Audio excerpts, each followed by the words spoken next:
amis et bienvenue dans les Docu-Tchotcheux, votre nouvelle chaîne littéraire dédiée aux livres documents, documentaires et géopolitiques. Cette chaîne sera dédiée à ce genre de livres parce qu'ils tendent à être connus. Je vous ferai des vidéos assez courtes, donc je pense entre 4 et 6 minutes. 6 minutes, je pense que c'est assez bien par livre, c'est concis, c'est assez pour présenter tout ce que j'ai à dire. Donc on va commencer tout de suite et rentrer tout de suite dans le vif du sujet par notre premier livre et celui-ci. Il est intitulé NSA aux éditions Talendier. Donc l'auteur nous décrit dans ce livre le commencement de cette agence, donc de ses débuts jusqu'à l'époque contemporaine, et nous révèle les différents scandales qui ont été traversés par l'agence, et notamment depuis les dernières révélations donc, de Edward Snowden, ancien analyste donc, pour cette agence, qui a révélé notamment le programme de surveillance mondiale. Ce livre, bien que parlant de la NSA, compose également à nous présenter donc les agences de renseignement occidentales qui sont la France, les Britanniques, le Canada, l'Allemagne, la Nouvelle-Zélande, l'Australie et israélienne.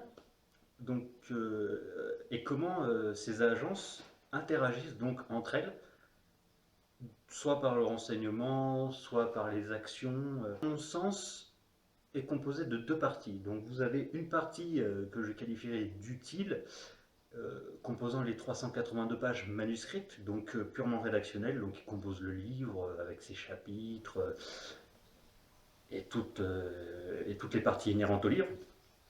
Et vous avez la deuxième partie qui est composée de plus d'une centaine de pages et qui concerne uniquement les notations. C'est vraiment le point faible, je pense, de ce livre, car quand vous venez de vous taper les 382 pages, eh ben il faut remettre ça. Vous arrivez à la première page de notation, merde, qu'est-ce qui s'est dit déjà au premier chapitre? Il faut que je revienne au premier chapitre, que je retourne dans le contexte pour voir à quel personnage, à quel article de loi, à quelle date correspond telle notation. Et là, c'est vraiment quelque chose de vraiment perturbant pour le lecteur. Et ça donne en fait l'impression que le livre n'en finit pas et qu'il faut sans cesse se ressasser ce qui s'est passé dans les premiers chapitres. C'est un travail long et bien qu'indispensable, sinon on ne comprendrait pas tout. Mais je pense que vraiment long. Pour le lecteur, tout simplement de revenir, pour repartir, pour revenir, pour repartir, pour revenir, pour repartir, pour revenir, pour repartir, pour revenir, pour repartir, pour revenir, pour repartir. C'est traité, à mon sens, de trois façons. D'un travail rédactionnel, un travail de journalisme d'investigation et un travail de recueil. Parce que tout ce qui est contenu dans le livre a été publié sous la forme d'articles de presse, d'autres livres, des livres anglophones je parle, ou les dépêches.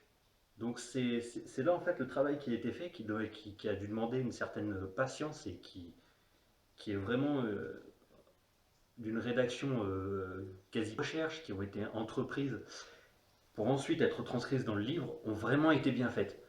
C'est-à-dire que vous avez une information, mais au chapitre suivant, on ne coupe pas directement le fil conducteur. Il y a toujours le fil conducteur du livre qui est maintenu, même si on ne parle pas forcément des mêmes choses à chaque chapitre. Et c'est là, c'est vraiment quelque chose qui a été extrêmement bien fait. D'un côté, on a les articles, il y a tout ce qui est sorti donc, sur le livre depuis ses débuts dans les années 50, il me semble, 40-50. Donc dans la presse, les livres d'anciens analystes ou d'anciens directeurs, on y retrouve des extraits. Et le travail de recueil, oui, c'est ça, c'est tout en fait, tout ce qui a été remis ensemble, tout depuis le début. On a tout, vraiment tout. C'est un travail de rédaction qui a dû vraiment prendre un temps et une énergie incroyable. Donc on n'apprend rien bien sûr de classifié ou de top secret, dommage pour nous. Mais oui, on comprend mieux dans l'univers l'univers dans lequel on vit, comment se déroulent donc les agences gouvernementales, comment elles interagissent entre elles, parce qu'on apprend un certain nombre de choses, donc je ne vais pas vous spoiler. Donc je vous laisserai le soin de tout simplement de le découvrir par vous-même en achetant le livre. Et c'est un livre qui vous fera passer un bon petit week-end. Peut-être plus avec les notations, bien sûr.